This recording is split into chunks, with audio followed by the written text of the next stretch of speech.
Welcome to Physics World Online College, where we simplify the concept of physics for you to understand and do very well in your exams.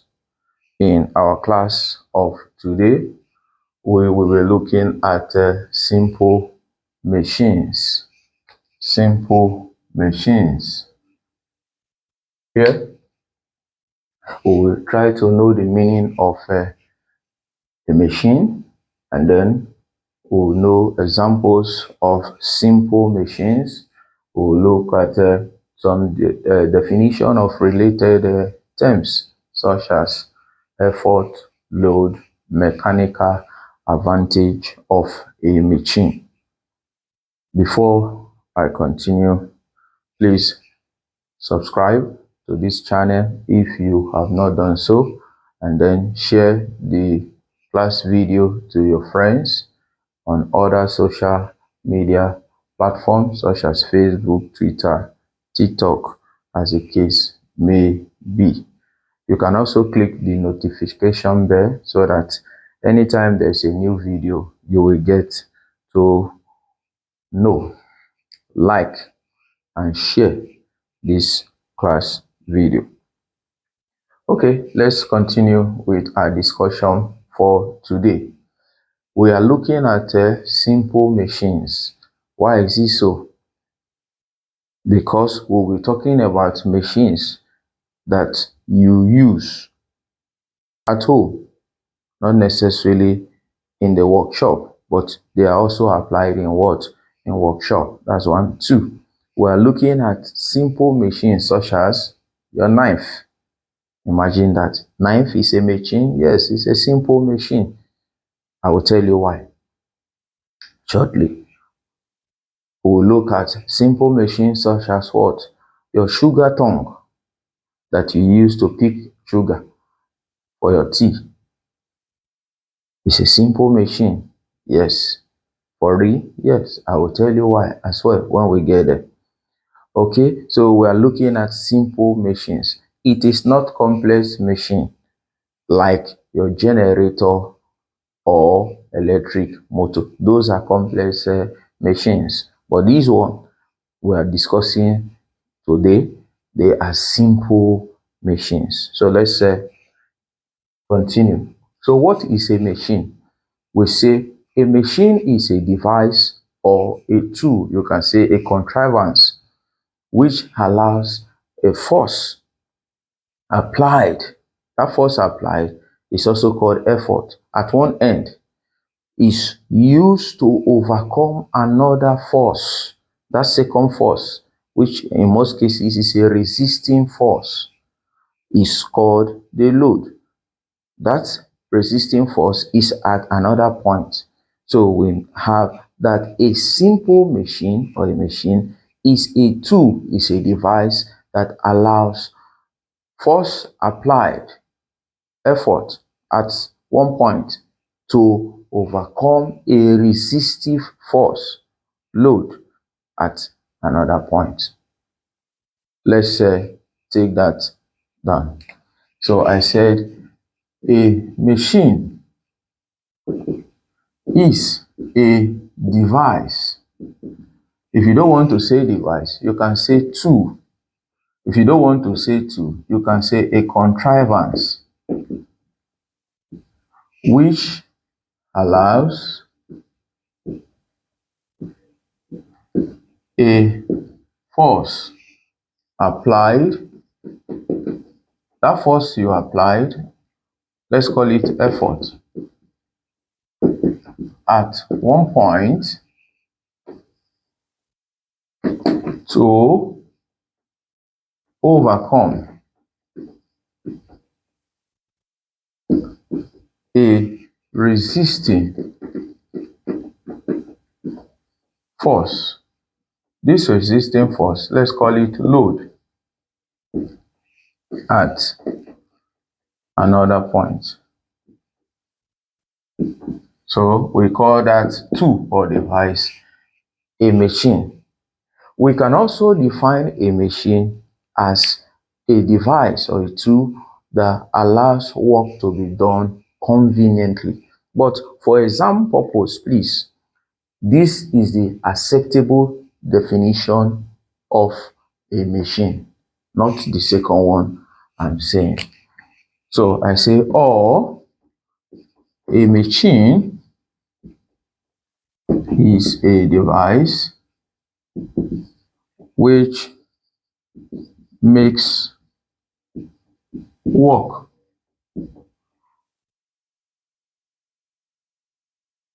is a device which makes work to be done conveniently. To be done conveniently.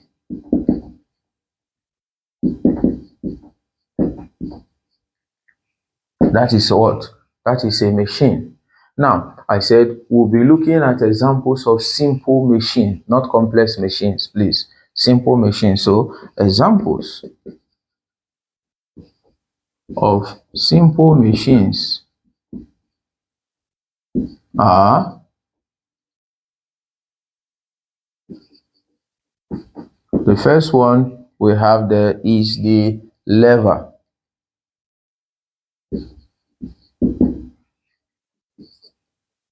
We have the lever. The second one we have is the pulley or the pulley system. The third one we have is the inclined plane. The inclined plane. Number 4 is the wedge. Number 5, we have the screw jack. The screw jack. Number 6, we have the wheel and axle. The wheel and axle. Number 7, we have the gear system or gear wheel. We have the gear wheel or gear system. And number 8, we have the hydraulic press. The hydraulic press.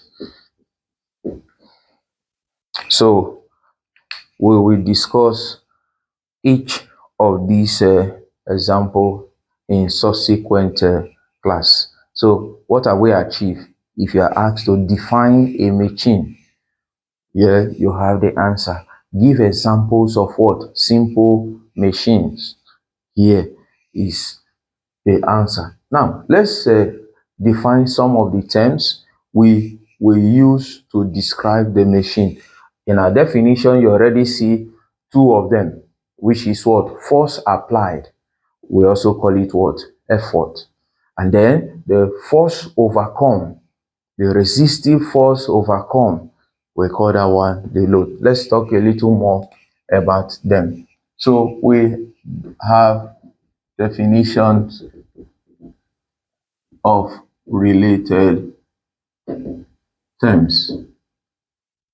So the first one we are taking is effort.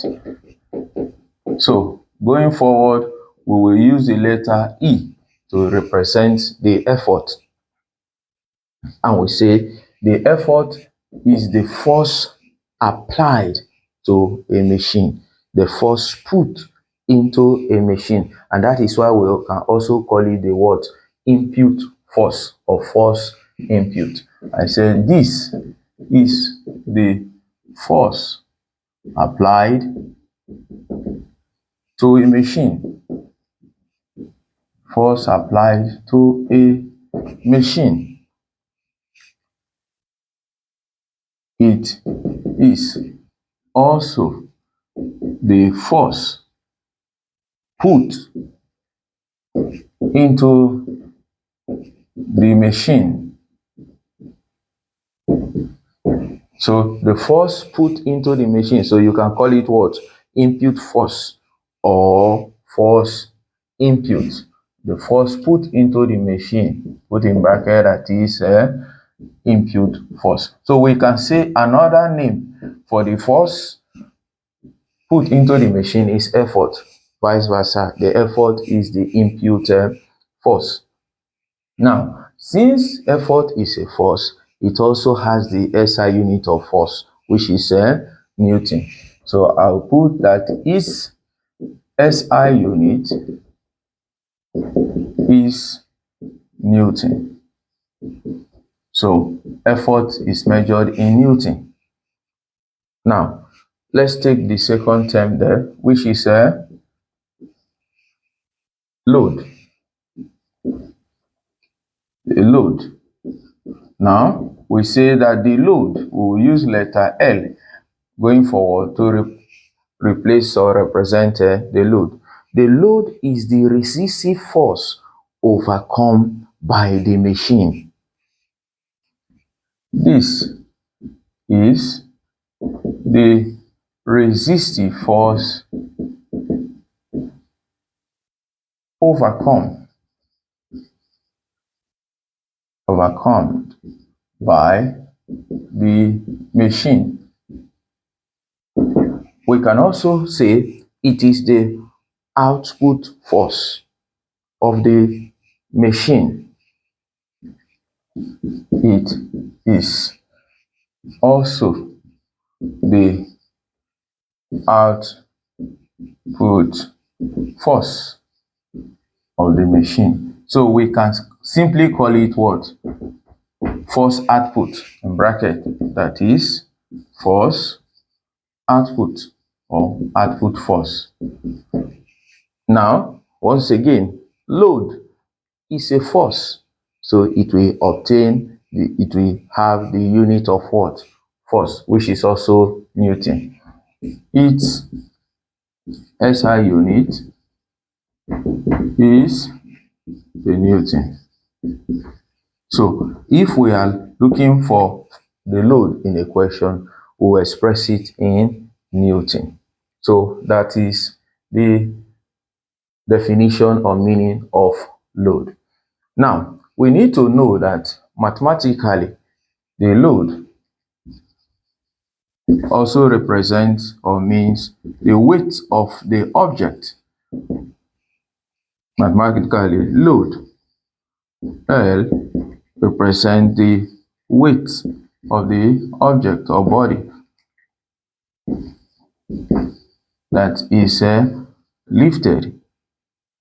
So in that case, we say that load is mass, because the weight of a body is a product of the mass of the body and the acceleration due to gravity. So we are saying load is mg, where m is the mass of the body, g is the acceleration due to gravity of the environment or the place where the body is located. So you have to take note of this formula. We will use it much later. So in any given calculation where we have the mass of the body that is given and the acceleration due to gravity provided, you must now multiply the mass by gravity for you to get the load, and then you can now use the load in further calculation. Good. The next term we have to look at is called the mechanical advantage.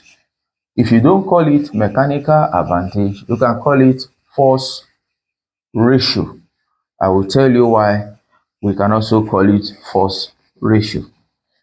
So we say you cannot be said to have done a good work or a good job if you are an engineer, for example, or you are said to have crafted or created a device or a tool for a specific job, if that device does not have a reasonable mechanical advantage. What does that mean? If somebody said he has created a device, a machine, and that machine cannot be put into an advantage, then it's likened to a wasted effort. So every machine must have a mechanical advantage, in fact, for it to sell. Because if you have an already existing appliance, for example, you are using to do work, and somebody comes to advertise a new one to you. You say, I have this device already. This new one you are what? Bringing or advertising to me. Of what better benefit will I get compared to the one I have? Is it that it will save me more time? Is it that it will give I will be able to cover more job with it? So every machine, every tool, every device, every development, every innovation must have an advantage to the already existing one. So that is what we're talking about here. So every machine must have a mechanical advantage. Now, as an engineer, as a technician, as a craftsman, and you have devised you have manufactured or created or crafted a device, you must be able to tell any prospective investor or buyer what is the mechanical advantage of that machine. So let's get the meaning. We say mechanical advantage. We can use MA, mechanical advantage. We can use the abbreviation MA.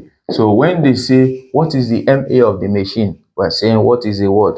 Mechanical advantage of the machine. Simply, the mechanical advantage is the ratio of the effort, is the ratio of the load to the effort. We say this is the ratio of load to effort.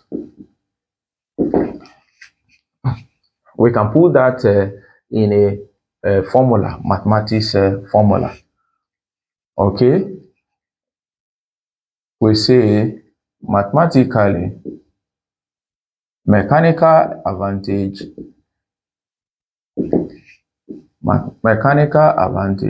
is load over effort. Is load over effort.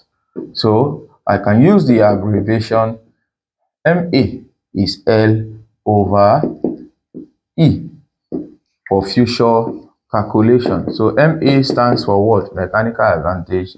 Load is L, effort is what? E. You take note of this what? Formula as well. So anytime we want to calculate the mechanical advantage of a machine, we check the quantity of the load and the effort we put to overcome that load. We can divide the two of them and obtain the mechanical advantage of the machine. I will say some other information about mechanical advantage, but let me say this. Why we also refer to mechanical advantage as force ratio. Remember, I've said the effort can also be called input force and the load can also be called output force, which means I can actually redefine the mechanical advantage as the ratio of output force to what? Input force. And since it is the ratio of two forces, we can now say the mechanical advantage is also what? A force ratio. You understand me now? So let's take that down. I say also mechanical advantage is the ratio of output force to what? The input force. So that will also be accepted. So, and I say since it is the ratio of two forces, it is also known as the force ratio. So force ratio for mechanical advantage, you are right, because it is a ratio of two forces. And accurately, you will discover, since it is a ratio of two forces, if the unit of load is Newton and the unit of effort is Newton, as a ratio, the Newton will what? Neutralize the Newton, which means mechanical advantage has no unit.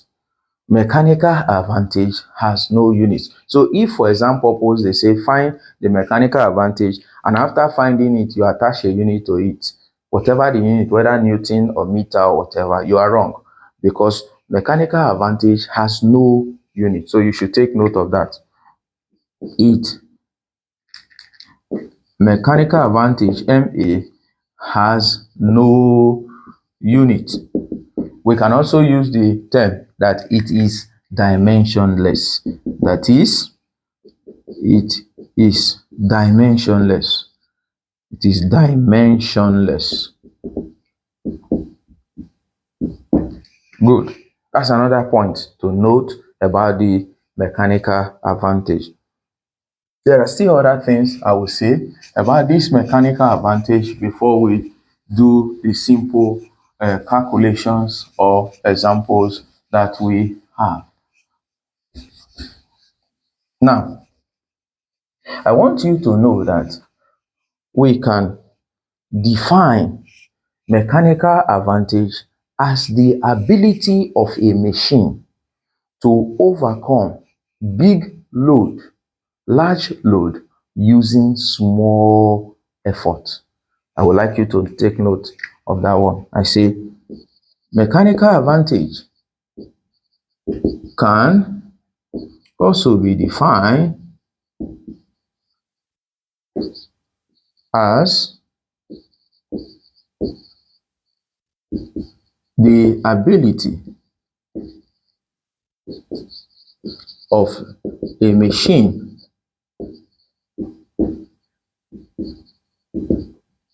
to overcome a big load through a small effort. Good. So you should take note of that. Now, where is this definition coming from? Let me show you. If we take this formula, we have said mechanical advantage is load over effort. Let's look at these three conditions here. Number one, let's say this is case one. If the load is greater than the effort applied, which is what I just defined. If the load is bigger than the effort, for example, the load is 100 and then the effort is small. The effort is what? 5. 100 divided by 5, I will get 20. You will discover that 20 is greater than what? 1. So if the load is greater than the effort, then my mechanical advantage will be what? Greater than 1. If the mechanical advantage is greater than 1, we call that an advantage. So the machine is actually what? Useful. That gives us what? Mechanical advantage, which is what is desired as well. Then let's see case 2. If, on the other hand, the load is less than the effort, or you say the effort is greater than the load, how do I put that? If I reverse this now, and I have the load is 5 and the effort is 100, what do I have? I will have 1 over 20. 1 over 20 is less than 1. It means that the MA is what? Less than 1. What does that mean? It is a disadvantage. It means that I will put in more effort and overcome a small load. That is a lot of waste or wastage. So that condition is a disadvantage, not desirable. Gives you mechanical disadvantage. And I said no producer or inventor will want a system that have or provides a mechanical disadvantage. And lastly, case 3. If we have the load and the effort to be what? Equal.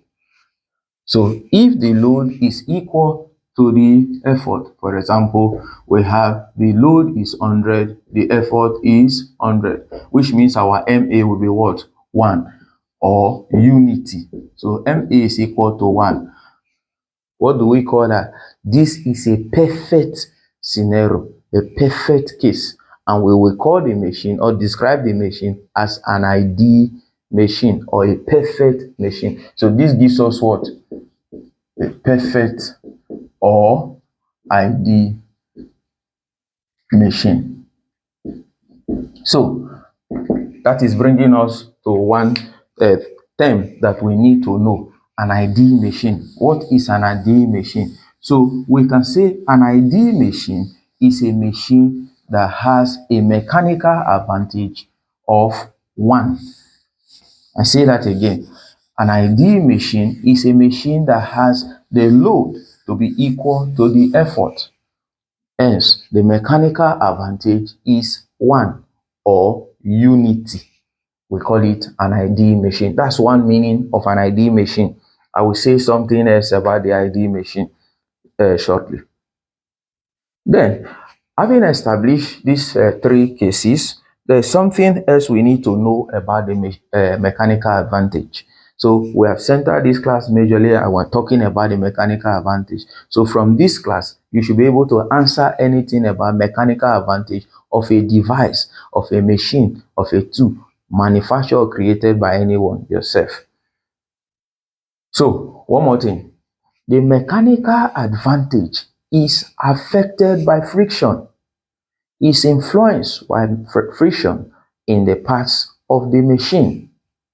What is the implication of that? It means that if you put effort into the what? Machine. If you apply force into the what? Machine. Some part of the effort will do the useful work you intended. That is, some part of the effort will be used to raise the load, which is your intention. However, because that machine has friction in it, some part of that effort is now diverted to overcome what? The friction. So which means the effort you put in is now split somehow into 2. One will do what you intend for it to do. One will be diverted to overcome friction. That is the issue. So as a simple case, they ask you, which of these is affected by friction? Number 1, mechanical advantage. I will say the other when we reach there. So what am I saying? I'm saying that, note that the mechanical advantage of a machine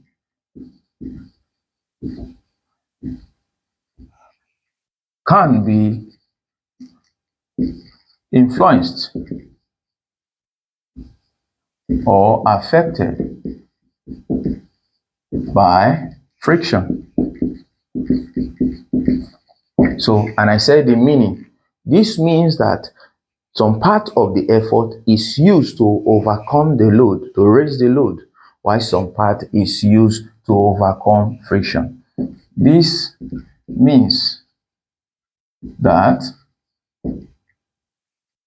some part of the effort applied is used to lift the resisting load, while some part is used in overcoming friction. Good. So because of this, we will have a second definition of what? An ideal machine, which is a machine that has no friction in its parts, in its moving parts. So we say an ideal machine is a frictionless machine. That's the second point you need to know about an ideal or a perfect machine. So I've said 2 points about a machine. Let me take the an ideal machine. Let me take that point. So I said A machine that has no friction in each part is called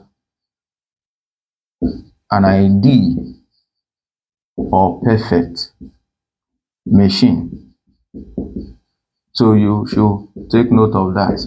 So we say it is a frictionless machine. An ideal machine is a frictionless machine. So two things I want to establish clearly about an ideal machine. Number one, the ideal machine has a mechanical advantage of one, unity. The ideal machine has the load to be equal to the effort. The ideal machine has no friction in its moving parts. I hope that information is taken. I will still give another definition for an ideal machine when we get to the term efficiency. So let's look at the solutions to our examples. Solution to example 1 was asked, suppose a load of 100 Newton is raised by an effort of 20 Newton. What then is the MA, meaning the mechanical advantage of that machine? So we say given, we are given the load L, I can use L now to represent the load, is 100 Newton. Likewise, we are given the effort, I can use letter E to represent the effort, is given as what? 20 Newton. And then they say find the MA, meaning what? The mechanical advantage. I also told you we can call it the force ratio. Good. So we quote that formula. We say from mechanical advantage equals load over effort. I will substitute my value now. I have that the load is 100 Newton and the effort is 20 Newton. 100 divided by what? 100 divided by 20, that gives you what? 5. Once again, no unit. If you add unit here now, you will be removed, deducted. Some mark will be deducted from your score. So MA is dimensionless. It has no unit. So that is a simple calculation. Of course, I have 2 questions for you to do as classwork or assignment. You will do them and post in the comment section. I will reply and respond to you, or you send me via WhatsApp number. I will also reply to you. Let's talk about the second solution to a second example. Solution to example 2. So that question says, what do you understand by the statement that the force ratio, another word for what? Another term for mechanical advantage of a machine is 10. What do you understand by that statement? Now, when questions like these are given to you to answer in exams, the easiest way to answer correctly such question, you go to the mathematics, the mathematical relationship of that term that have been given, and then re-express it. So we are told from that place that the force ratio given, that the force ratio, which in this case is the MA, is the what?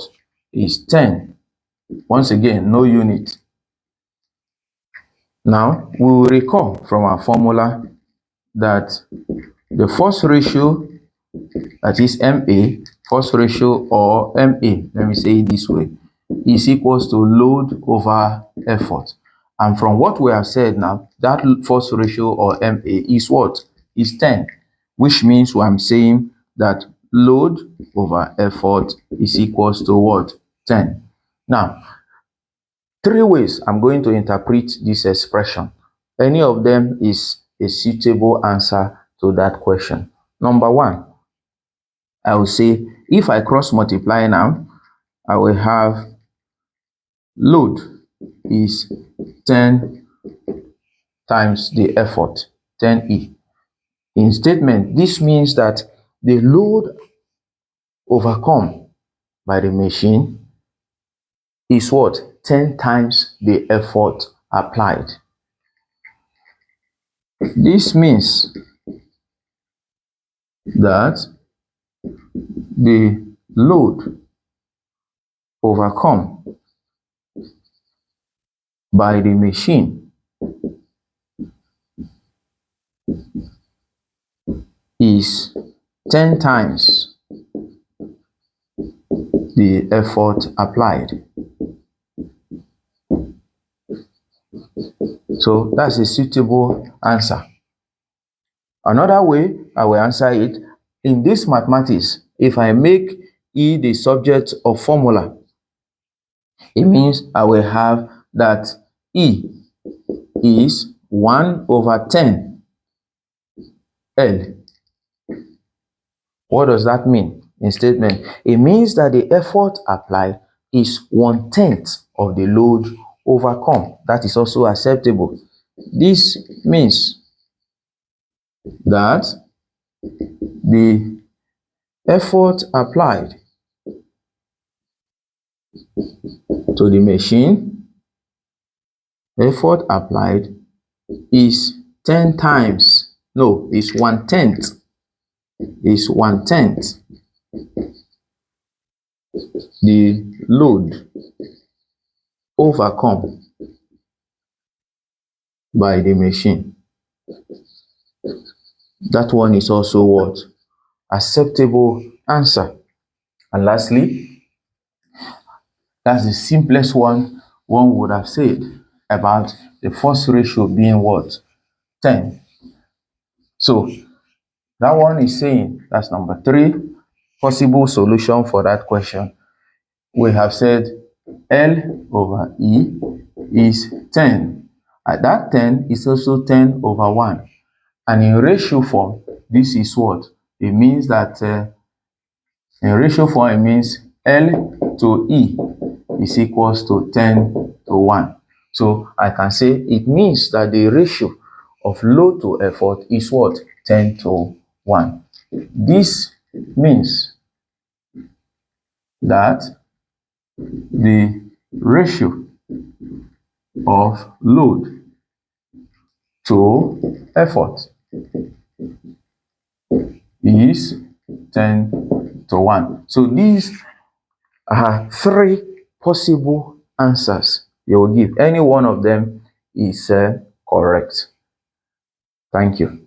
So I believe in this class we have been able to establish some salient points about a simple machine. In our next class, we'll continue in the definition of terms. There are other terms we need to know, we use in describing the machine. I will see you in the next class. Bye-bye.